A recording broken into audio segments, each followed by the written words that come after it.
सब मिथिलावासी के प्रणाम करै छी। एकटा तुलसी माता के भजन सुने जाय जाओ।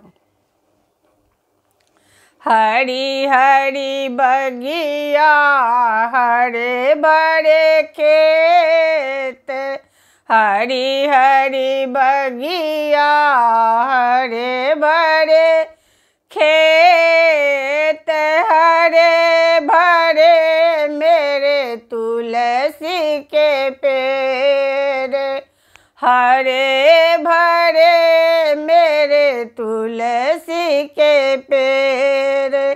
हरी हरी बगिया हरे भरे खेत, हरी हरी बगिया हरे भरे खेत, हरे भरे मेरे तुलसी के पेड़, हरे भरे मेरे तुलसी के पेड़।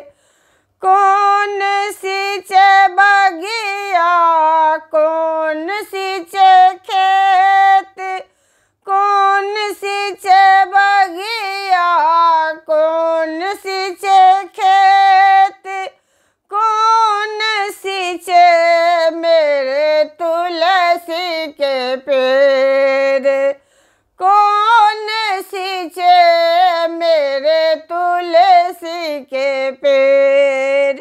हरी हरी बगिया हरे भरे खेत, हरी हरी बगिया हरे भरे खेत, हरे भरे मेरे तुलसी के पेड़, हरे भरे मेरे तुलसी के पेड़।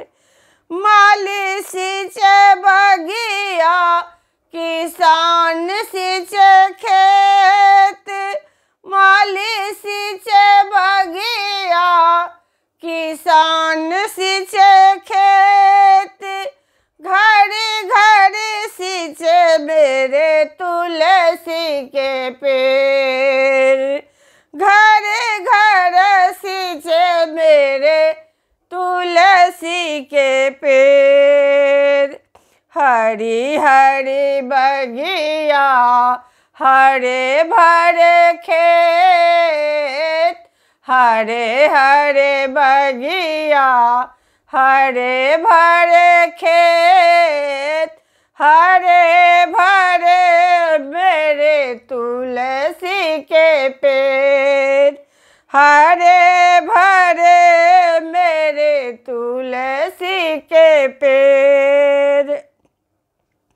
क्या देवे बगिया क्या देवे खेत, क्या देवे बगिया क्या देवे खेत, क्या देवे मेरे तुलसी के पेड़, क्या देवे मेरे तुलसी के पेड़। हरी हरी बगिया हरे भरे खेत, हरी हरी बगिया हरे भरे खेत, हरे भरे मेरे तुलसी के पेड़, हरे भरे मेरे तुलसी के पेड़। फूल देवे बगिया अन्न देवे खेत, फूल देवे बगिया अन्न देवे खेत, सुख संपत्ति देवे तुलसी के पेड़, सुख संपत्ति देवे तुलसी के पेड़।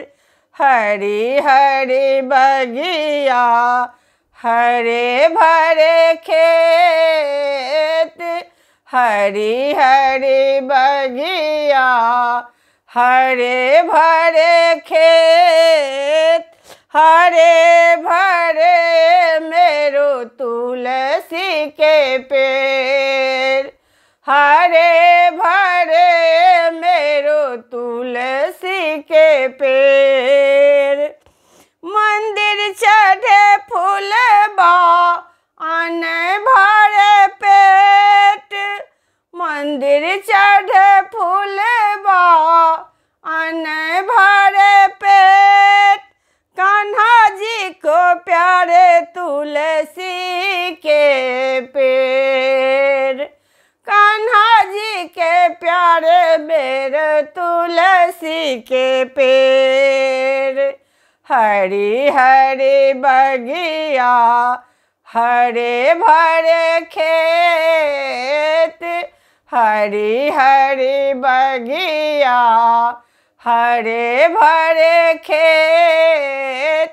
हरे भरे मेरे तुलसी के पेड़, हरे भरे मेरो तुलसी के पेड़, हरे भरे मेरो तुलसी के पेड़। जय तुलसी मैया। धन्यवाद।